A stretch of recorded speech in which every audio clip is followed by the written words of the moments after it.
Stablecoins, in my opinion, are now just a topic that is frequently discussed. Furthermore, the majority of individuals are unaware of the true impact these stablecoins have on the underlying networks on which they are distributed. And I've always maintained that supply and demand determine everything.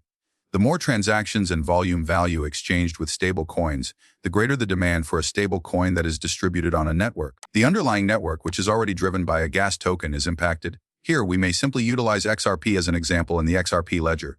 The more stablecoins are used on the XRP ledger, the more they affect XRP, which raises its value. Thus, once more, our attention is on stablecoins and their growing size. Additionally, RWXYZ currently has a market capitalization of nearly $270 billion.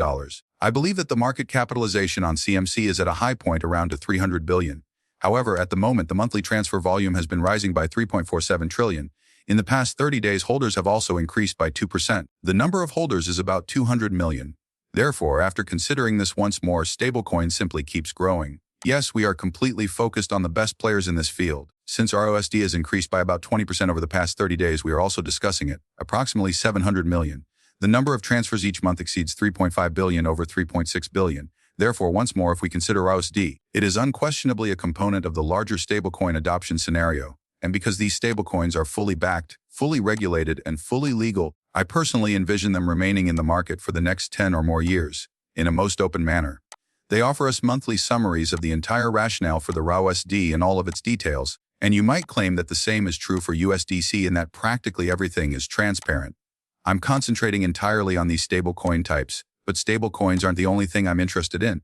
Additionally, tokenization is involved. Tokenization on the XRP ledger has increased by more than 20% over the past 30 days, reaching a value of nearly 366 million. This is a fantastic beginning. Since we're looking at least 1 billion by the end of this year, it goes without saying that we have a lot more work ahead of us for XRP. We're not sure if that will occur. Trillions of dollars will eventually be spent on practically all of these public networks, though, since it just makes sense, particularly the ones that are incredibly useful in terms of what they provide and highly efficient. Thus, when we consider the additional PL and all of the associated efficiencies, trillions of dollars will likely be on the XRP ledger and transfer to the real ledger as well, in my opinion. Thus, if we're considering that, to ensure that this becomes a reality, we must be monitoring every development, such as stable currencies. The best moment to commit is now, since you may use their premium custody account, which enables you to retain cryptocurrency securely, or their Roth IRA crypto design platform. This is a closed-loop mechanism, so you never have to worry about your cryptocurrency disappearing overnight. Off the balance sheet, assets are held one-to-one. Live customer support, institutional custody, tax reporting, and buying and selling around the clock in the United States. Personally, I adore their platform's Roth IRA component. It's amazing, particularly for holding cryptocurrency and trading with tax advantages. You all want to take advantage of this. You are more than welcome to use my promo code and the link I've included in the explanation below. When you deposit $1,000, you'll receive an extra 100 funding incentive. For what reason are you all waiting? Enroll now, you won't be sorry. Possessing more U.S. Treasury bonds than nations like Saudi Arabia, Germany, and even South Korea. This comment is just insane. Stablecoins currently possess more U.S. Treasuries than Saudi Arabia, South Korea, Germany, and the United Arab Emirates, according to a comparison of top foreign holders in stablecoins. All the assets on the chain, I couldn't agree more. The entire financial system is undergoing a transformation, but since it's occurring in silence, it doesn't appear to be. A significant component of the global system is stablecoins. They account for more than 1% of the world's supply of M2, and they are already beginning to overtake other nations in terms of holders. This is serious business. However, we also observe a significant acceleration in the use of digital assets outside of stablecoins. Key events this past week included BNY and Goldman entering the stablecoin reserve market and Fed supervisors suggesting embrace of blockchain. The change is obvious. Tokenization is being adopted by traditional finance, straight from the rip.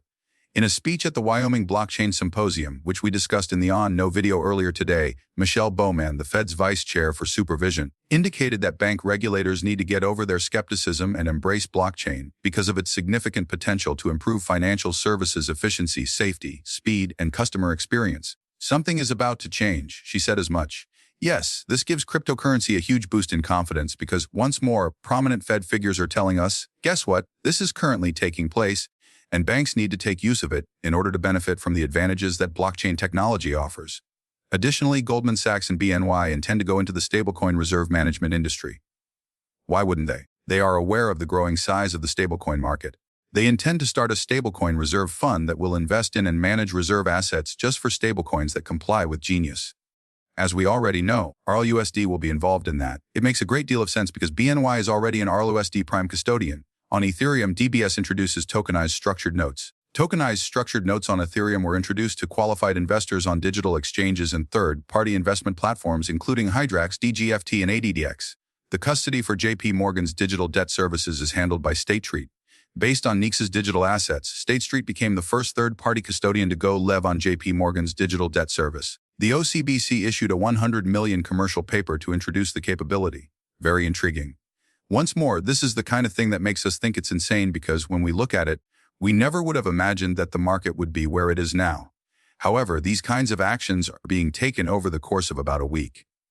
Every week seems to bring something greater than the one before, and it's beginning to pick up speed. Additionally, the stablecoin surge is occurring globally, which provides us with a clue as to what is going on. Everybody is interested in blockchain, especially public blockchains.